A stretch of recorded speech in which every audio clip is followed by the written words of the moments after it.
At 15, I married Marquise Alistair as his second wife. My mother told me that if I treated people with sincerity, I would earn sincerity in return. However, Alistair secretly dosed my food with mercury.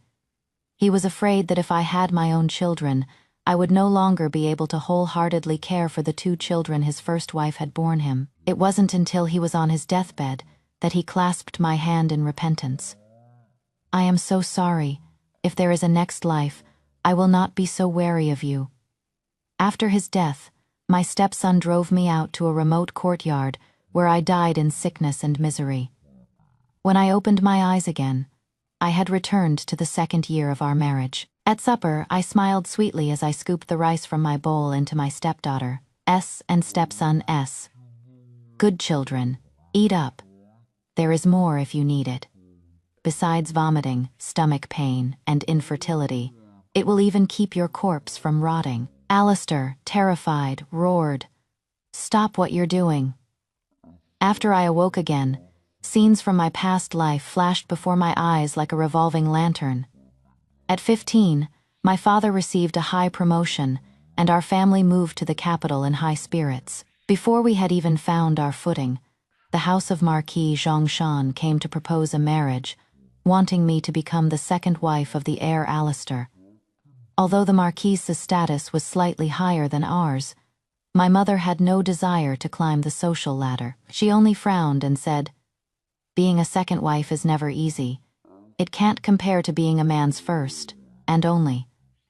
Besides, while these great families look glamorous on the outside, their lives are not necessarily easy." Every word my mother spoke was a pearl of wisdom. Unfortunately, I was young and naive, ignorant of the wickedness in people's hearts. I listened to the slander of my aunt. "What does your sister-in-law know? The heir, Alistair, is not yet 25. He is young, powerful, and trusted by the emperor. If it weren't for the fact that he is a widower, our Sierra wouldn't even be considered." Yes, his first wife left 2 children, but once Sierra marries in, she can have her own. Men always favor their youngest. How is that a loss for us? This is a once-in-a-lifetime opportunity. To convince me, my aunt even secretly arranged for Alistair and me to have a chance encounter at a temple. I was a young girl full of romantic notions. The moment I saw the handsome and distinguished Alistair, my face flushed red. When I returned home, I shyly told my mother I wished to accept the proposal. After several failed attempts to dissuade me, she had no choice but to agree. Before my wedding, my mother earnestly told me, "Since you are to be a daughter-in-law of the Cui family, treat them well. If you trade a true heart for another, you will not lose out." My mother was truly a good person, and I was truly naive and foolish. Only later did I slowly learn that Alistair and his first wife, Julia, were childhood sweethearts, deeply in love. When Julia died suddenly from a brief illness, Alistair nearly broke down. It was said that if not for his 2 children, he would have taken his own life to follow her. He remained in a deep depression for 2 full years. He only agreed to remarry because he needed someone to manage the household and care for his young children and aging parents. These secrets were only circulated among the highest echelons of society. No good family was willing to marry their daughter into such a situation, and the Qi family looked down on the lesser families who only sought wealth and status. As newcomers to the capital, of course, no one told us these things. On the contrary, the Qi family had investigated me thoroughly. They had heard that my father was a steady man. My brother was successful in the imperial examinations, and I had a reputation for being virtuous and beautiful. That was why they proposed. When my mother showed her disapproval, Alistair's older sister, Beatrice, secretly bribed my aunt. She had my aunt sing Alistair's praises to me. My aunt's family had followed us to the capital, supposedly to help care for my grandfather. But in reality, they were always jealous of my father and brother's success and brighter prospects. At the time, I thought a pie had fallen from the sky, that such a wonderful match had landed in my lap, and I desperately wanted to seize it. Little did I know, Alistair was poison wrapped in honey, a fatal concoction. And so, My heart full of tenderness, I married into the Marquise's household. I rose early and worked late, managing the house, serving my parents-in-law, and caring for the children. But Alistair remained lukewarm towards me, never showing any real concern. I told myself that his inability to forget his late wife was a sign of his deep feelings, making him a more valuable man. So, I humbled myself even further, working diligently. A life in a noble house consumed half a lifetime. By the time I had served my parents-in-law until their deaths and raised the 2 children, I found I had nothing left but a broken body and illness. On his deathbed, Alistair seemed to feel a flicker of remorse. His hand trembled as he held mine and confessed the truth. All along, he had been secretly adding mercury to my food, because mercury could prevent pregnancy. Only if I had no children of my own would I wholeheartedly care for his late wife's children. I am so sorry. I never thought you would be so selfless and virtuous, to treat us so well if there is a next life. I will not be so wary of you after he died. My stepson drove me into a small courtyard. With so much mercury accumulated in my body, I was already in agony. It wasn't long before I died, full of grief and resentment. As I lay dying, I hated myself for being so foolish, trade a true heart for another. My heart was human. It couldn't be exchanged for the heart of a beast. A person's death can be lighter than a feather, or heavier than a mountain. Dying like this, had I done right by my parents, my brother, my ancestors, and my country? I was filled with so much hatred. I wanted to drag Alistair to hell with me. When I opened my eyes again, I smelled the fragrance of the cassia tree. The tree had been planted by Alistair's late wife. It was his treasure. In the first few years after I married him, Alistair would often stare at that tree, his chin in his hand, as if seeing her in its branches. Truly despicable. I was dazed for a moment, realizing the scent was too real, the scene before me identical to when I first arrived. Was I alive again? I called for my personal maid Rose and asked softly. "What year is it?" Rose whispered. "My lady, don't you remember? It is the year of Yong-Sing." I had returned to the 2nd year of my marriage. What did the heavens intend? Why let me start over? But at this point in time, if only I could have returned to before I was married. As I was lost in thought, Rose reminded me. "My lady, it is time for supper in the main hall."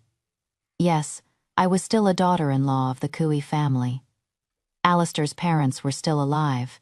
His sister Beatrice was already married, leaving just the 5 of them in the house. My harsh mother-in-law had subjected me to more than 6 months of training. She made me stand behind her during supper, serving the entire family from beginning to end. Alistair's son and daughter were only 5 and 6 at the time. During a single meal, they would constantly demand soup, water, rice, or other dishes every day. My back ached from exhaustion. Later, it was Alistair who spoke up for me, and my mother-in-law finally exempted me from this ritual, allowing me to eat in peace at the time. I was grateful to Alistair, thinking my mother was right. If I just treated him with kindness, he would eventually take pity on me. But in reality, Alistair had only pretended to help me so he could more easily poison my food.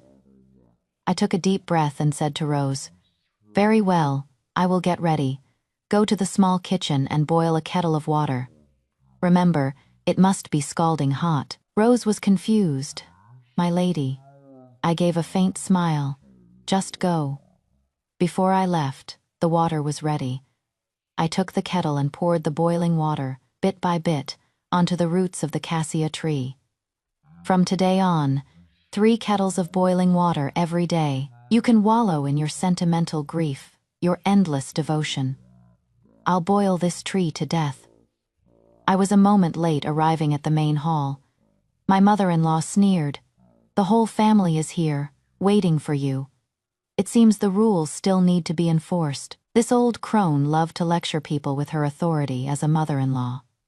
It was said that Alistair's late wife, Julia, had also suffered greatly at her hands. My dear mother-in-law deserved much of the credit for Julia's early demise. And the hateful Alistair didn't dare resent his own mother, so he took it all out on me. I smiled slightly and stood respectfully behind her. Mother, you jest. It is my duty to stand by your side and serve you. With that, I began to serve her rice and place food on her plate. Her expression changed. What are you doing? I said, you don't need to follow that rule anymore. You are always the one who likes to put on a show, I said gently. Mother, you misunderstand. To be able to serve you and learn from your example is my good fortune. Then, I served her a piece of her favorite dish, crab roe meatballs. Seeing I showed no resentment, she finally relented. At least you know your place. From now on, I would not eat with them. How else could I avoid the insidious mercury? I had figured it out over the years. The dishes were shared by everyone, making them difficult to poison. The mercury must have been added to my rice, and so, I continued to serve my mother-in-law. Alistair remained expressionless the entire time, as if he didn't care at all. But I caught his gaze sweeping over my rice bowl several times. This confirmed my suspicions. Just then, the two children needed more rice. In a swift motion, I scooped the rice from my bowl into theirs, smiling sweetly. Eat this, the temperature is just right. Good children, eat up. The children were still young, and not yet overtly hostile towards me. They accepted the bowls with a smile. I sneered inwardly. Eat, go on, eat enough of it, and not only will you be unable to have children, you will suffer from vomiting, abdominal pain, and difficulty breathing. In the end, even your corpses won't rot. Alistair shot to his feet, terrified, and roared. Don't eat that. His voice was so loud it almost shattered my eardrums. Everyone at the table was startled. A nearby maid spilled the soup. His parents said disapprovingly, What are you doing, shouting like that? What has become of you? I took a step back in disbelief, feigning gradulous. Husband am I, as the second wife, not even qualified to serve the children rice. Alistair froze for a moment. That rice is cold. It is better to get a fresh bowl, of course. He wouldn't poison his own precious darlings. But before he could finish, I was already in tears. I cried out mournfully. So, in my husband's eyes, I am so untrustworthy. I am not even qualified to serve these two children. For 2 years, I have risen early and worked late, respected my elders, cared for the children, and been utterly devoted to you. Heaven is my witness. The sun and moon can attest. My devoted heart, so pitifully, utterly wasted. His parents. Alistair, what are you making a scene about? It is a small matter. I didn't wait for him to continue. I covered my face with a handkerchief, pretending to be unable to bear it, and ran out. Rose followed behind me, shouting, my lady, don't do anything rash. My lady, leaving the family staring at each other in confusion. Upon returning to my rooms, I naturally fell ill. And I didn't just fall ill, I made a great fuss, having people shout and clamor for a doctor. In the dead of night, I woke the entire household. Of course, the doctor I summoned was not the family's usual physician. That quack had been checking my pulse for my monthly wellness visits, but never once mentioned the mercury poisoning.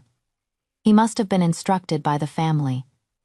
This time, I summoned the renowned Dr. Song from the city. After the old doctor arrived, he said my liver was deficient.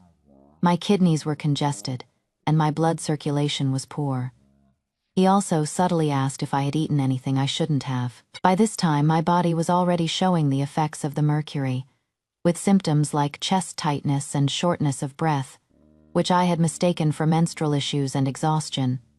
In reality, I was poisoned. If this continued, I would repeat the same tragic fate. Next, I began to recuperate. I would return the chaotic mess of the Kui household to them, and secretly find the person who had administered the poison. It had to be one of the family's servants, perhaps someone in the kitchen or one of the serving staff. It would take some time to find out secretly. Only with a witness and physical evidence could I secure a divorce. Otherwise, if I went back to my family and complained that my mother-in-law was difficult, my sister-in-law was shrewish, and my husband was cold for reasons like those, even my loving mother would not agree to let me leave the QI family. Seeing me begin to live in seclusion and comfort, Rose grew worried. "We've spent 2 years getting the household in order," she said. "To just hand it over like this, wasn't all our hard work in vain?" The Cooey family had many old, loyal retainers who were all lazy, cunning, and slippery. When I first took over, they caused me no end of trouble. It took a great deal of effort and thought on my part to finally get them under control. But in truth, the Cooey family had only given me the appearance of authority. The money I could actually control was limited, and I often had to use my own dowry to make ends meet.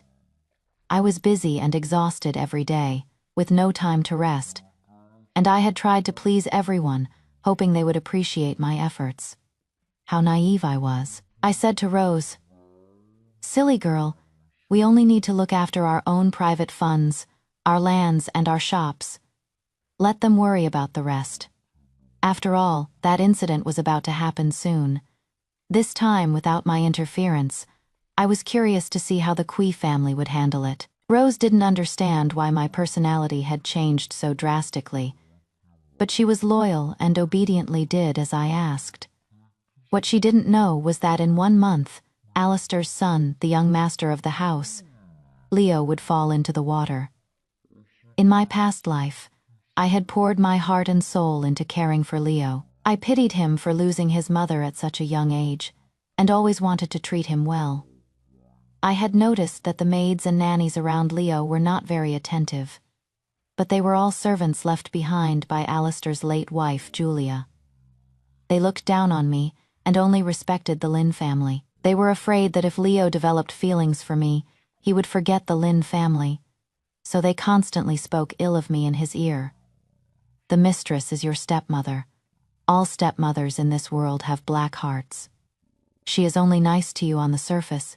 It is not like our genuine care. Once she has her own child, she'll see you as an obstacle."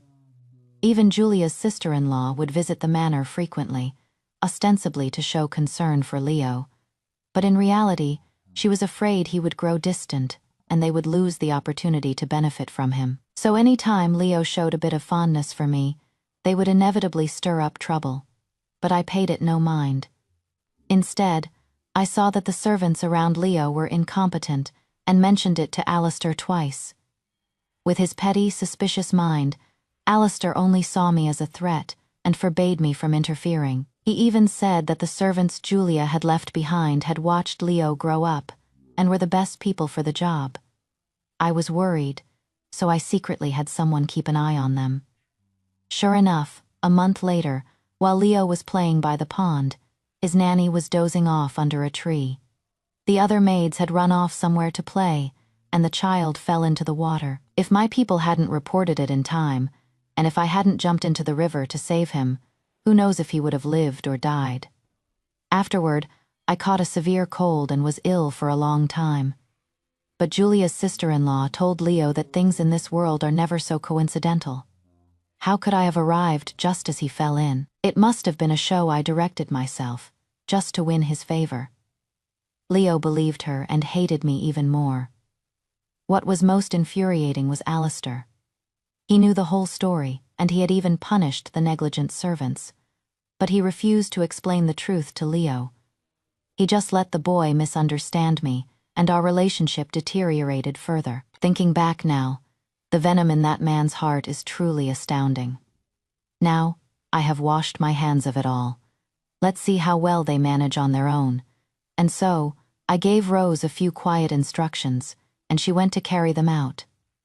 Half a month after I stepped down, the household fell into chaos. My mother-in-law, after 2 years of leisure, was once again in charge. But she was nowhere near as meticulous as I had been. After less than 10 days of work, she took to her bed. She complained of headaches, leg pain, and body aches. Everything hurt. She even sent her personal attendant to urge me to recover quickly and continue being her workhorse. Of course, I refused. Faking illness.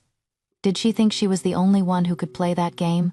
When my mother-in-law saw I had no intention of yielding, she came to my courtyard, planning to use her age and status to force me out of bed.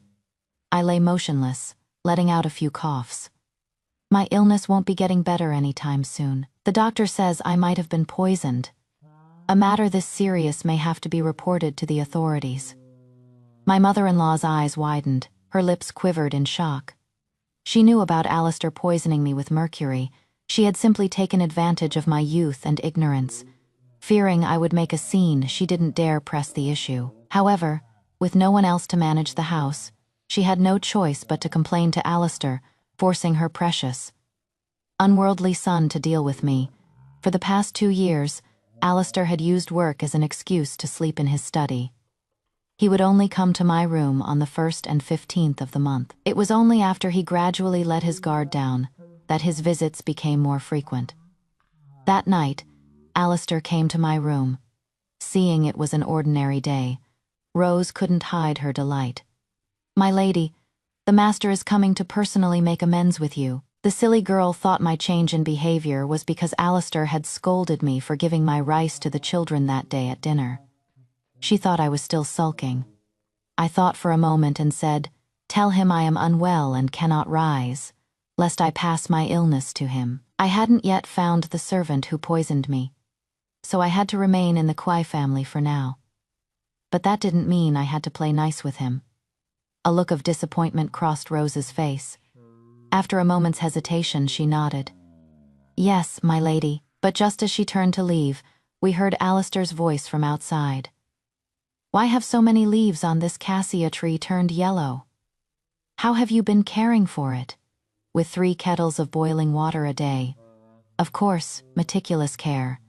The servants in the courtyard trembled, not daring to breathe. A moment later, we heard Alistair shout, "What? Am I not even allowed to visit my wife in her sick room?" Then he stormed in, his movements so forceful he nearly tore down the door curtain. A group of gentle maids was no match for a grown man. I waved my hand, and after a moment of hesitation, they all retreated. Alistair saw me sitting on the bed, my complexion rosy, calmly eating pastries. A surge of anger rose within him. "Sierra, how long are you going to keep this up?" I looked at him coldly, feeling a wave of nausea. How could I have ever been attracted to him? Was my heart truly clouded by lard? At this thought, I said flatly, "I have been ill. I've taken so much medicine and suffered so much. Yet I have never seen any concern from my husband. Now that we finally meet, all I receive are misunderstandings and accusations. Ain't it truly chills the heart?" Alistair had never been subjected to such sarcasm from me. He was momentarily stunned. I lazily lifted my eyelids and glanced at him. "I am ill and need to sleep early. If my husband has no other business, I won't keep you." With that, I picked up my teacup. Alistair let out a surprised, cold laugh. "Fine, fine. I offered you a way out, and you refused to take it. We'll see how you handle this later." He turned to leave. But before he stepped out, he said, "You married into the Kui family. You should know your place and share the family's burdens. Do you intend to be a hands-off mistress?" Then, in a commanding tone, he said, "Tomorrow, go to my mother and retrieve the household management tokens. And the matter of enrolling Leo in Master Zhuang's academy needs to be settled as soon as possible." All this time, I had been far too lenient with him. How dare he mention Master Zhuang's academy in the capital? Master Zhuang's academy was renowned. Everyone wanted to send their children there. But Master Zhuang was a man of integrity who disliked the spoiled children of noble families and preferred to accept students from scholarly backgrounds. In my past life, I had eagerly gone back to my family and begged my father to use his old-school ties with Master Zhuang to secure a place for Leo. I would never do such a foolish thing to please him again. "Alistair, let me be perfectly clear. I cannot manage the household, and do not come to me about the academy. You didn't dare let Leo eat the rice I served him. So naturally, an academy I recommend would also be no good. Furthermore, Sierra was brought into this family with a proper proposal and a grand wedding procession. I am not your family's servant. Do not order me around. Alistair spun around in shock. His gaze was fierce, as if trying to burn a hole through me. I sneered, unafraid, and pointed at his nose, saying word by word, Sierra, swear to the heavens that I will not waste another ounce of effort on the QE family, because you are all despicable people who treat kindness like dirt. Perhaps my aura was too strong, or perhaps Alistair had a guilty conscience. He left with a "you're being unreasonable" and stormed off. I felt a sense of relief, as if a great weight had been lifted from my chest. I should have understood long ago that Alistair had only ever brought me suffocation and pain. With such a wicked person, a sharp tongue was the only correct approach, and so we reached a stalemate. Alistair was angry and refused to back down, and I would no longer coax him cautiously as I had before. The only one who suffered from this was my mother-in-law. She had been desperate for me to resume my duties, but she found that even after playing her trump card, I was as unyielding as a stubborn mule now. She was at a loss after all. It was unheard of for a daughter-in-law who was bedridden to be expected to get up and work like an ox. A few days later, my mother-in-law finally found an ally, my sister-in-law. Beatrice came for a visit. Beatrice was 3 years older than Alistair and had been married for several years. She had been spoiled growing up and, against her parents' wishes, had fallen for a poor scholar whom she insisted on marrying. The scholar was a failure at his studies and a spendthrift. Every time Beatrice returned home, she would leave with her arms full of goods, having leeched off the family. In my past life, Beatrice was very skilled at manipulating me. She would often say things like, "The previous sister-in-law was so virtuous, handling everything herself. You can't fall behind. Your brother will know whether you are trying or not. If you want to win his heart, you must put in the effort." When Julia was here, she treated me like her own sister. "Sister-in-law, that gold necklace of yours is so beautiful," because I was desperate to please them. Whenever Beatrice coveted my dowry or jewelry, I would hand it over without protest. But in reality, she was the one who had bribed my bitter, jealous aunt and ruined my life. When Rose came to tell me, "The young mistress has been speaking with the lady of the house for half an hour and is now heading towards our courtyard," I knew my mother-in-law had complained, and Beatrice was coming to teach me a lesson. I chuckled. She really thought highly of herself. I called Rose and Ivy over and gave them some instructions. Rose was surprised. Is this really okay?" Ivy patted her chest. "My lady, just you watch." When Beatrice arrived at my courtyard, I had her blocked at the gate, Rose said politely. "Our lady is very ill and fears passing her sickness to you, so she will not be seeing visitors today." Beatrice hadn't expected to be denied entry.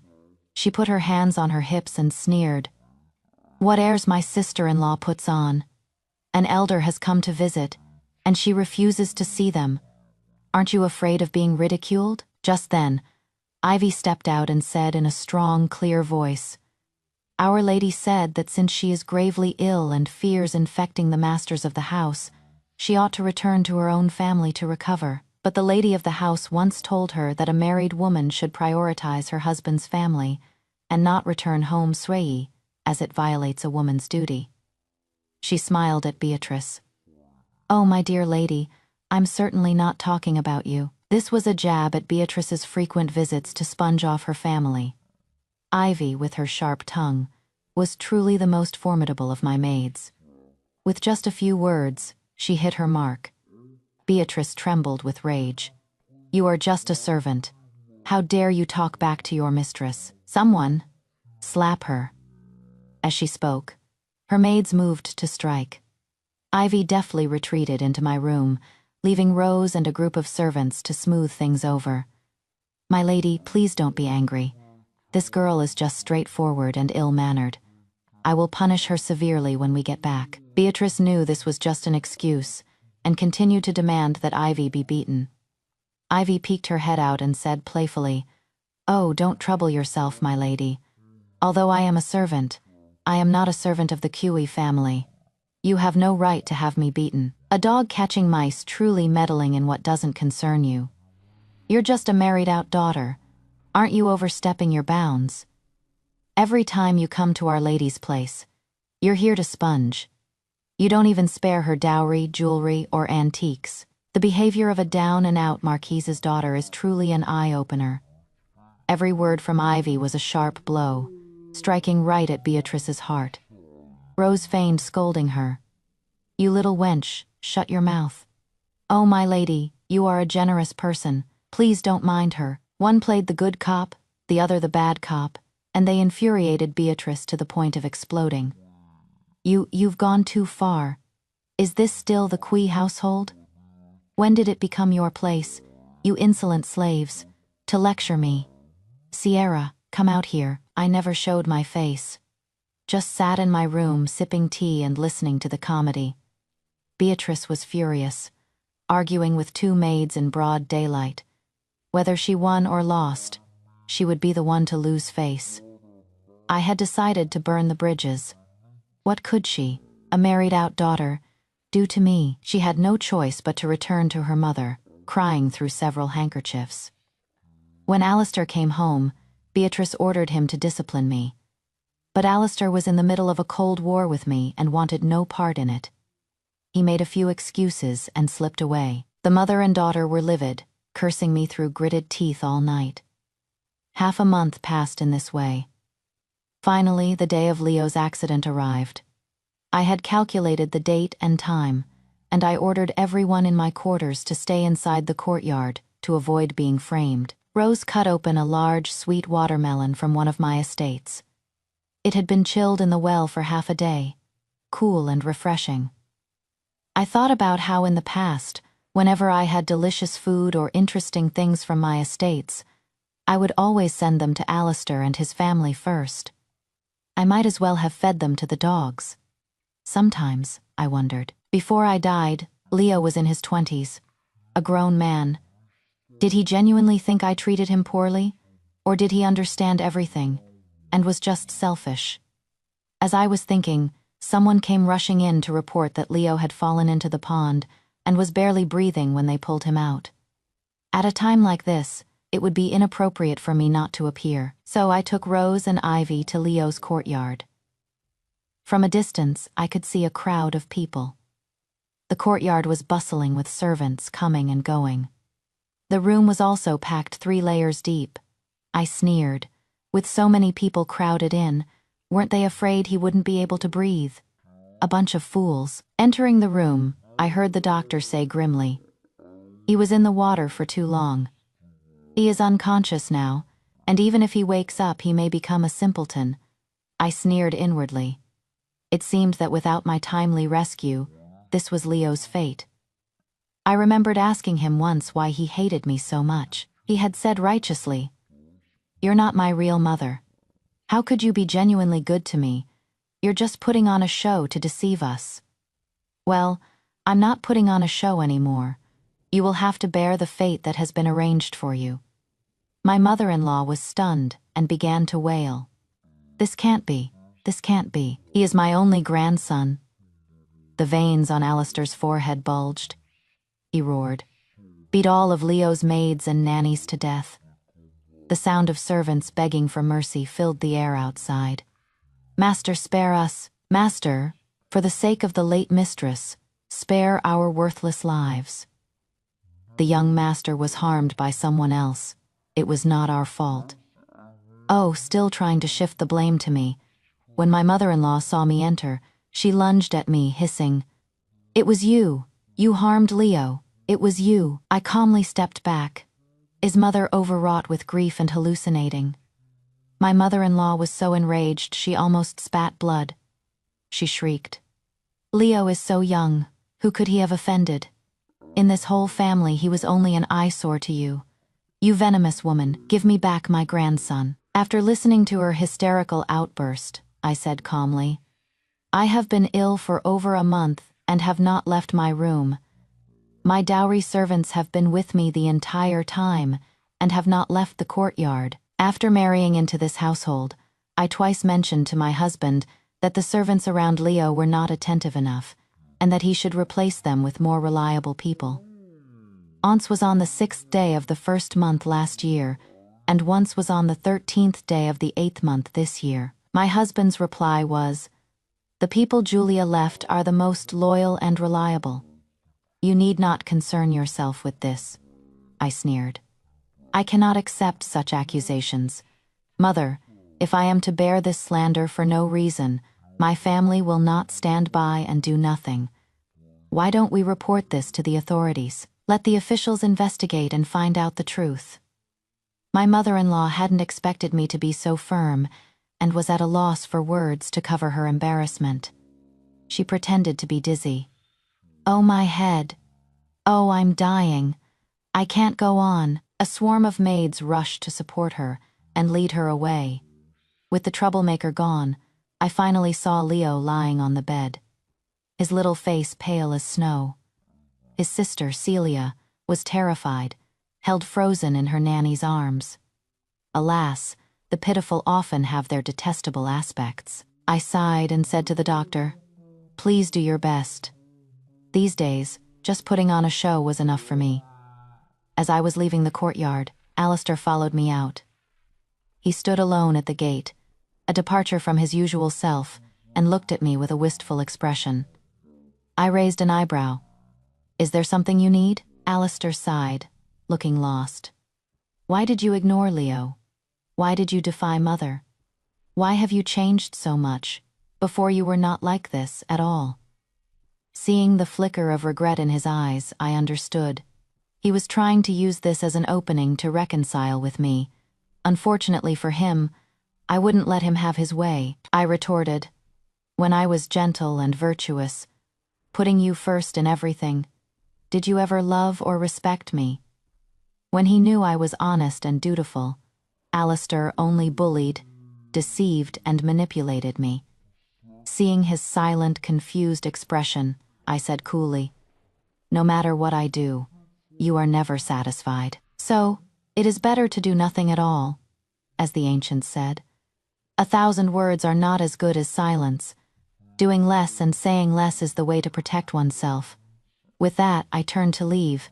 Alistair, angered, shouted after me, "Do you think you are so righteous? If not for your dereliction of duty as the mistress of the house, how could this have happened to Leo?" I was no stranger to such unreasonable behavior. "Your family shouldn't be named Kui but Lai. It was clearly you who didn't trust me, who only listened to the words of those left behind by your late wife.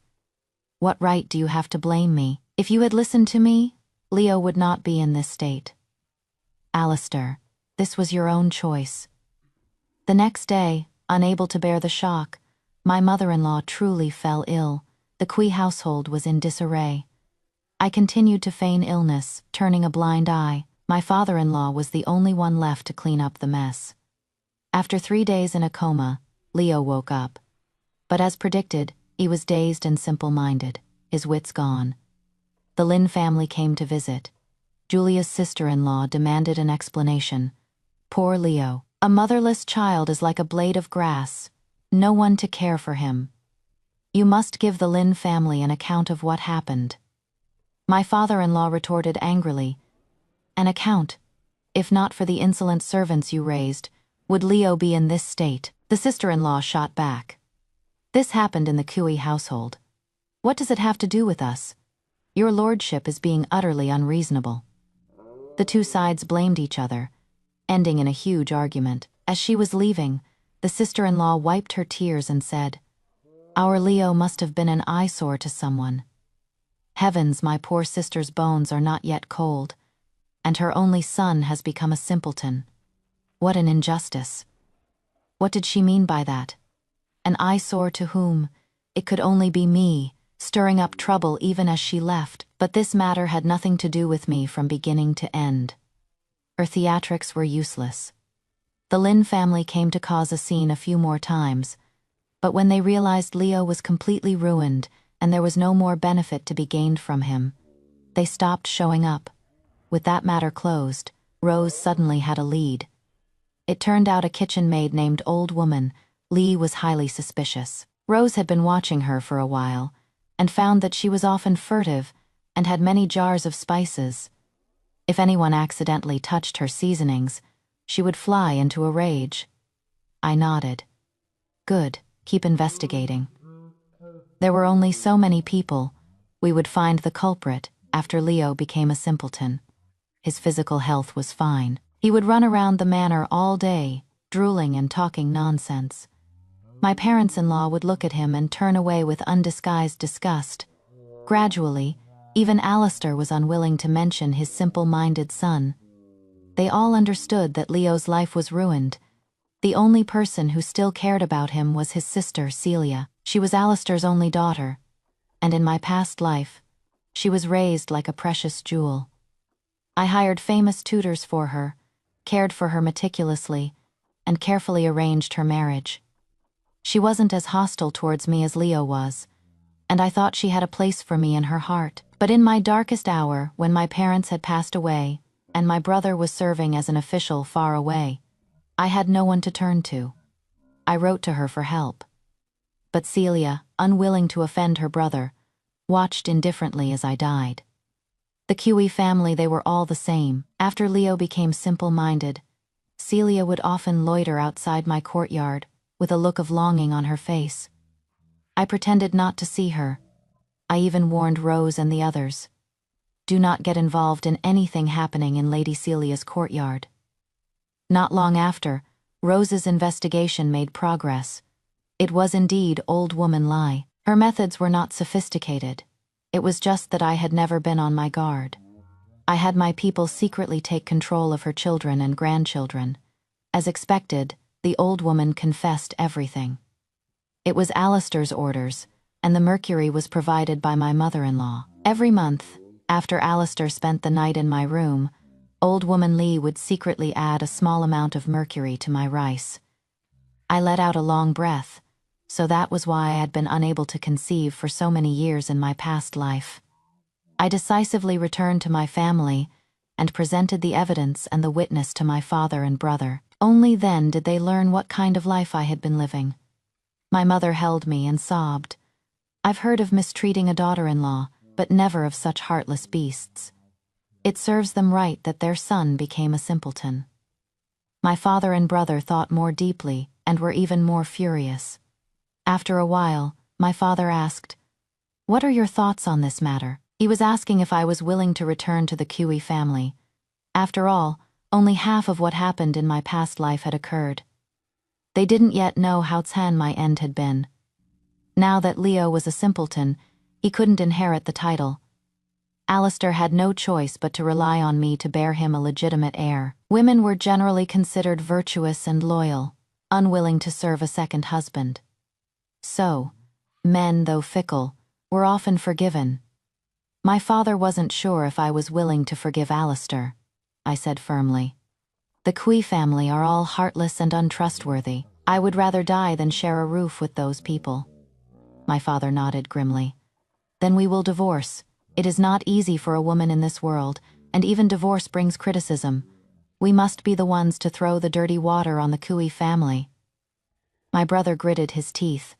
Yes, we cannot let them off easy. With their assurance, I finally felt at ease and returned to the Kui household to pack my things. Most of my dowry servants knew what had happened and were efficiently packing my belongings onto the carriages. Alistair received the news and ran to stop me. "Sierra, what are you doing?"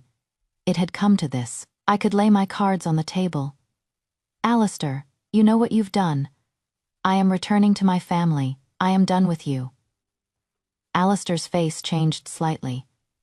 "Sierra, let's talk this through. Running back to your family is not the answer."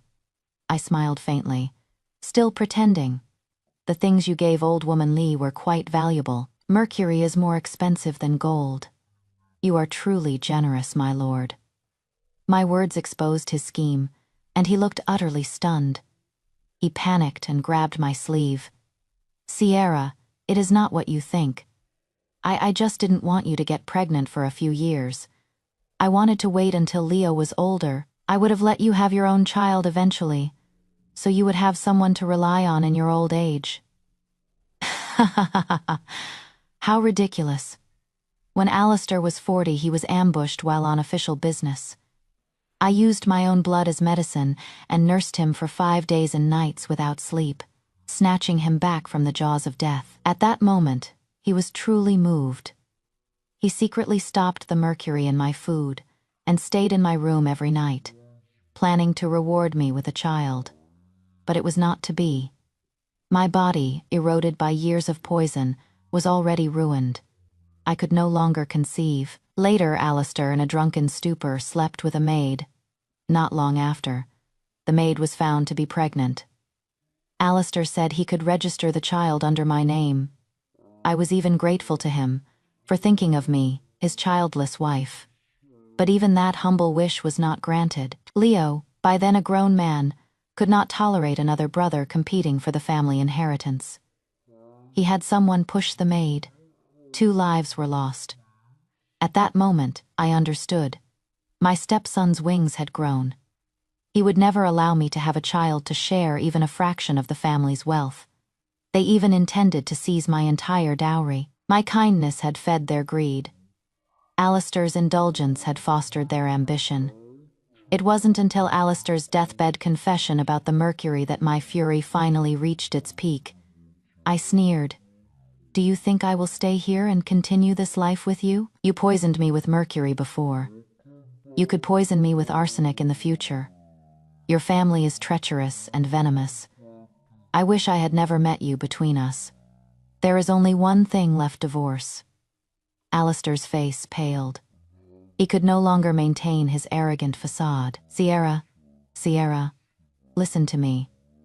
I doubted you and neglected you before because we had not known each other long, and I did not dare to trust you completely. But after these 2 years, I know you are a virtuous and kind woman. I am willing to forget Julia for you, to open my heart. From now on, we can be a devoted husband and wife. Please, give me another chance. These were the words I had waited a lifetime for in my previous life, until I died. To hear them so soon now, it only proved how despicable human nature could be. I shook off his hand and said coldly, "My father and brother will handle the divorce. Between you and me, there is nothing more to be said." But Sierra, I was wrong. I will admit my mistake and accept any punishment. From now on, I will be devoted to you.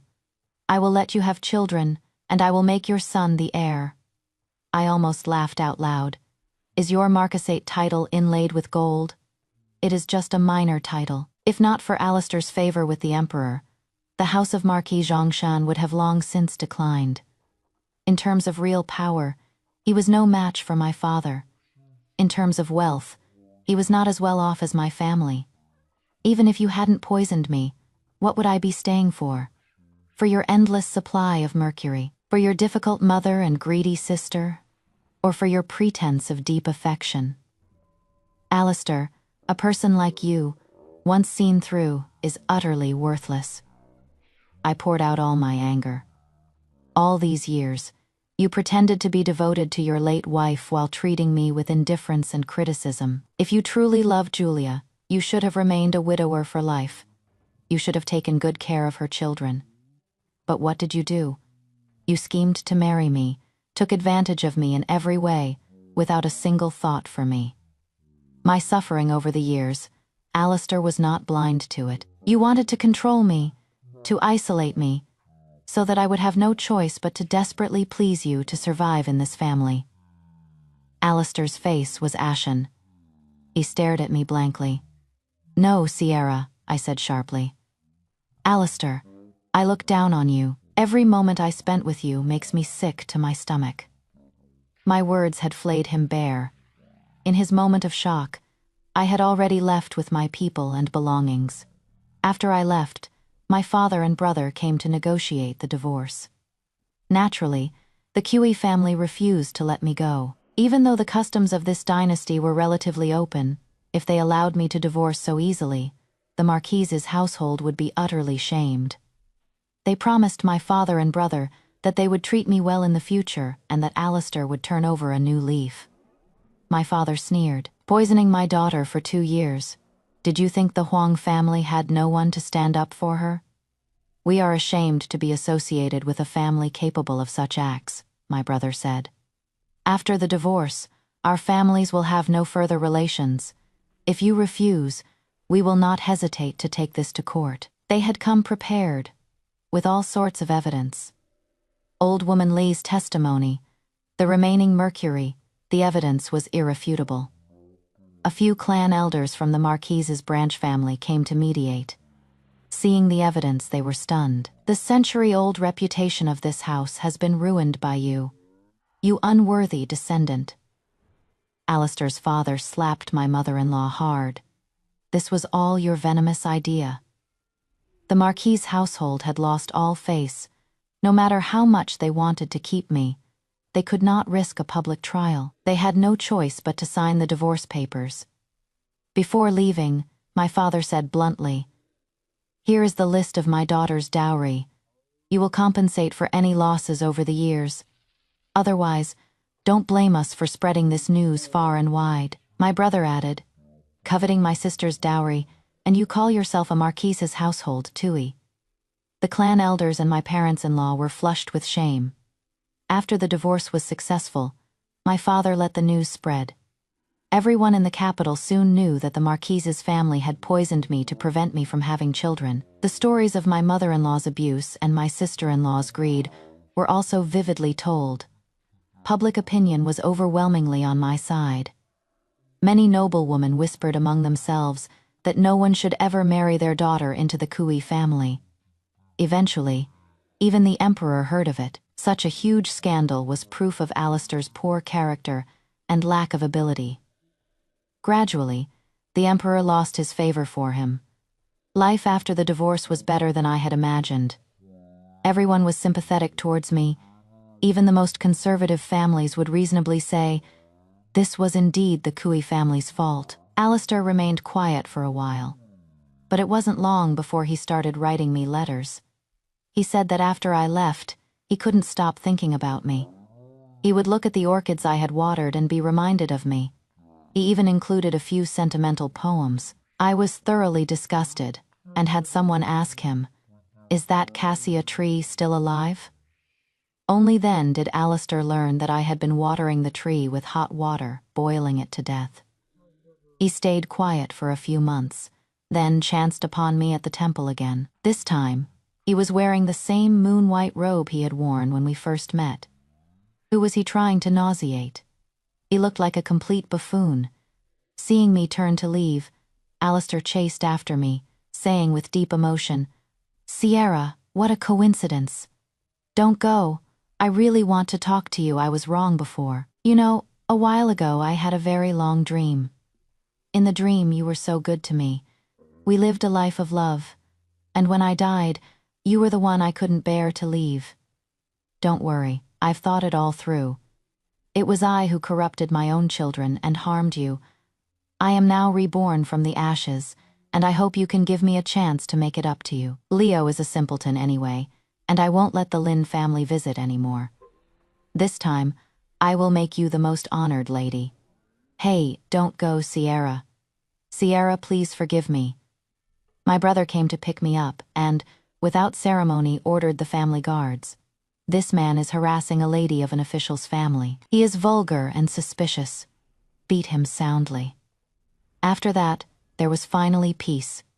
A few years later, I attended the birthday banquet of the Princess of Nanan. As I was chatting with the other ladies, I felt a young woman staring at me. She was beautiful and gentle, but her face was unfamiliar. One of the ladies whispered to me, "That is the new wife of Marquis Zhongshan, Lady Helena." Alistair's father had passed away last year. They had gone to great lengths to have Alistair inherit the title. So this was Alistair's new wife. What did she want with me?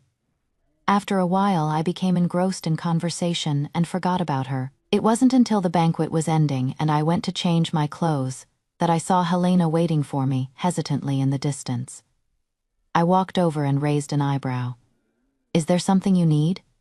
Helena seemed timid. She clenched her fists as if gathering her courage and then asked, "Miss Huang, I know I shouldn't be so forward, but I have a question that I must ask you." I nodded. Go ahead. Better to get it over with than have her follow me around strangely. Helena said in a low voice, My husband is so good, so devoted to you. How could you bear to divorce him? I said. Ha, she whispered. He has never forgotten you. He always murmurs your name. When he looks at me, it is as if he is seeing someone else. I secretly entered his study. It is filled with your portraits and love poems he wrote for you. She dabbed at her eyes. If a man were to cherish me like that, I would die without regret. I was speechless for a moment, then said to Helena, You haven't been in the capital for long, have you? Helena nodded. My father was promoted for his work on flood control. We've been here less than 6 months. All right, the same old story. Alistair really never tired of his tricks. He was just playing a game with himself, and quite an elaborate one at that. Seeing my disdainful expression, Helena's face tightened. Miss Huang, you cannot trample on a person's true feelings, I sneered. True feelings? Would someone with true feelings poison me? Lady Kui, you should do your research before you come to me. Alistair's affection, I assure you, is utterly worthless. Seeing Helena's confused face, I ignored her and turned to leave. Half a month later, she asked to meet me at a tea house. On the principle of saving a life, I went. After a few pleasantries, Helena became hesitant. I said frankly, My brother has been promoted to the governor of Fuzhou. Next month, I will be going with him. I had heard that the sea trade was open there. The economy was prosperous, and ships came and went constantly, even Persian merchants with blue eyes and blonde hair. The world is vast. I want to see it. Helena looked at me in surprise and whispered, Miss Huang, I truly envy you. Then, she took a deep breath. Are the rumors true? Did he really treat you like that? I said flatly. Yes, Alistair is not a normal person. He only loves what he cannot have. When his first wife, Julia, was alive, he did not cherish her. After she died, he lost his appetite and mourned her endlessly. Then he married me. He did not cherish me either. He bullied me, persecuted me, and nearly left me to die without a proper burial. After I left him, he put on this act of a deeply affectionate man who cannot forget his old love. Do you find him interesting? Helena understood. She suddenly covered her face and began to cry. If only I had known the truth before I agreed to the marriage. What should I do now? Woo-woo. There are always naive young girls who fall for his tricks. I sighed, leaned in close, and whispered a few things in her ear. Helena froze. Then a strange smile appeared on her face. Is that true? Thank you, thank you. Don't mention it. On the way back, Rose asked me, My lady, what did you say to Lady Helena? She seemed like a different person. I smiled. A way to escape, of course. The year Alistair was nearly assassinated. It was actually due to a private grudge. When he was young, he had mishandled a case and wrongly executed an innocent woman. He thought the matter was over and forgotten. But the woman's brother was a famous wandering swordsman. When the swordsman returned from his travels and discovered his sister's unjust death, he spent years searching for the truth. It wasn't until Alistair was 40 that he found his sister's killer. So, he found an opportunity and tried to assassinate him. That time, if not for me, Alistair would have died. For the past few years, I had secretly been searching for that swordsman. Now, I had already leaked Alistair's whereabouts to him. I estimated that the swordsman would be arriving in the capital soon.